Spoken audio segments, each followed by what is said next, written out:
नमस्कार मित्रांनो. Hi friend, नमस्कार. बघा इथं चालू आहे स्वयंपाक. आज आम्ही नाही का जरा बाहेर फिरायला गेलो म्हणून उशीर झालाय.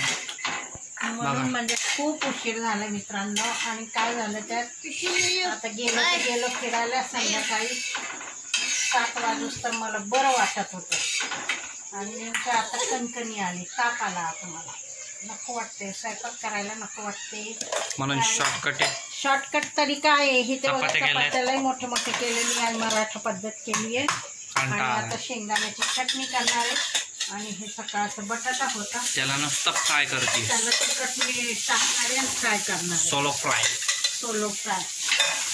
आहे ना. थोडंसं आहे त्याची बेसनची पोळी बनवणार आहे.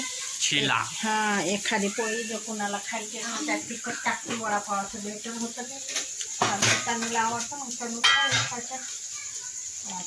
चटणी वगैरे टाकते. बघा बिना कांद्याचं बनव. बिना कांद्याचंच बनवते. आता सध्या नवरात्र चालू झाले. होत असेल तर बिना कांद्याचीच वस्तू खायची आपण. हो, हे शेंगदाण्याचं आता चटणी बनवायची. आणि खलबत्त्यात मस्तपैकी कुटायची आहे. हे बघा, हे खलबत्त्यात कुटणार आहे. ते पण तनुच्या पप्पांना सांगते मी की तुम्ही कुटा, मला ना असं वाटते की झोपा.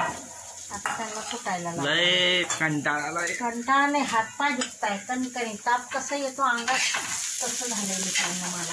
बघा मित्रांनो, तनिष्का येतात खेळतीये. डब्बे घेऊन खेळतीये तनिष्का. तनिष्काला काय काम नाहीये.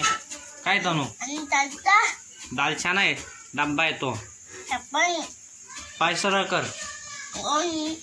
बघा उघडतंय का? उघडलं की. हा, डब्याने खेळती. इथं बघा, इथं हिने आईस्क्रीम खाल्ली. आता सकाळी बासुंदी केली ती, त्याची आम्ही आईस्क्रीम केली. आणि तुम्ही दोघांनी फ्रीज मध्ये ठेवली आहे, माहिती पण नव्हती. त्यांनी काय केलं, स्वतःच्या वाटेची बासुंदी खाल्ली नाही आणि डीप फ्रीज मध्ये ठेवून दिली. आणि आता त्याची आईस्क्रीम सारखी ते झाली, जमून गेली तर मला म्हणते मम्मी बघ आईस्क्रीम. म्हणून खावा मग तुम्ही. मित्रांनो, आमची मुलं जुगाडू आहे. मित्रांनो, बेसन पोळीचं एकच एवढं बॅटर रोललं होतं की मम्मीने एकच चपाती केली. वडा एकच चपाती केली त्याची. आपलं बेसन पोळी केली. मम्मी अजून 2 झाले असते की त्यात. जाऊ दे आता. कंटाळा नाही म्हणता येईल. माझे हात पायच इतके दुखतात, काय करा. हे बघा, तुझ्या पप्पांना लावले मी कामाला. मम्मीने चटणी बारीक करायला लावली पप्पांना. कमी तेलाचा झाला पण